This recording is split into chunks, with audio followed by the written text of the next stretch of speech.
Il a permis de donner donc un second souffle, à savoir que Ampère donc, a été sensibilisé au développement durable depuis 2008 et que depuis 2008 donc, il y a eu différentes actions qui ont été menées donc, chaque année et que justement donc, le Challenge Cube a redonné un second souffle.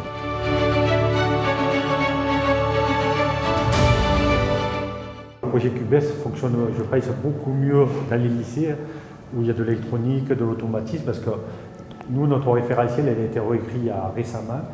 Ils ont 13 compétences, les élèves à avoir, et dans les 13 compétences, c'est en respectant le développement durable. Ça termine toujours par en respectant le développement durable. Donc déjà, on le fait en cours.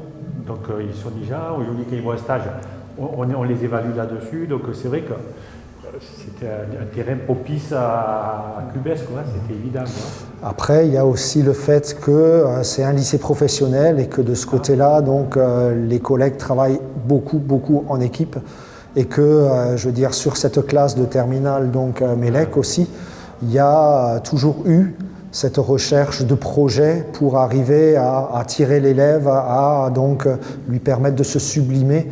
Donc, et de lui donner ce petit plus, cette petite étincelle, comme vous avez pu le voir avec Elamine tout à l'heure, où vraiment, donc, lors de ce projet, il s'est révélé. Quoi. Donc voilà, ça nous permet de voir des élèves donc, vraiment se bonifier au travers de ces projets. Et c'est pour ça que pour nous, c'est aussi intéressant, donc, malgré la charge de travail que ça demande, de pouvoir donc, leur apporter ça et vivre cette aventure-là avec eux, parce que c'est vraiment une aventure. Quoi.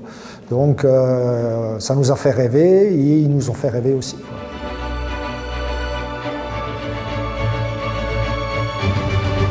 Par rapport à ce que nous a apporté le projet CUBES, comme ont dit mes collègues, le lycée professionnel, quelquefois, c'est scindé entre les matières professionnelles et les matières générales. Et là, ça nous a permis de travailler encore plus sur des projets qui sont transversaux, où les profs de matières générales, que les lettres, les mathématiques, les langues, l'éco-gestion, ont pu travailler encore plus avec des profs d'atelier, vraiment accompagner les élèves dans ce projet. Et surtout, l'intérêt que ça a eu pour moi en tout cas, et je pense pour nous, c'est que, comme on l'a vu avec les éco-ambassadeurs, les élèves rentrent chez eux, font des mesures et sensibilisent leurs parents.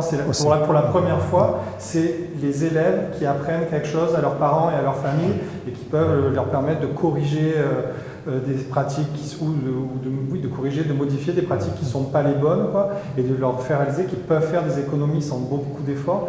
Et ça, on l'a vu avec nos élèves au lycée, mais on l'a aussi énormément vu avec les petits élèves de primaire qui sont rentrés, qui ont fait les mesures chez eux et tout ça. Et là, avoir ces petits ambassadeurs de la génération future qui vont former la génération avant eux, c'est quelque chose qui est assez inédit, mais qui est quand même qui est assez important.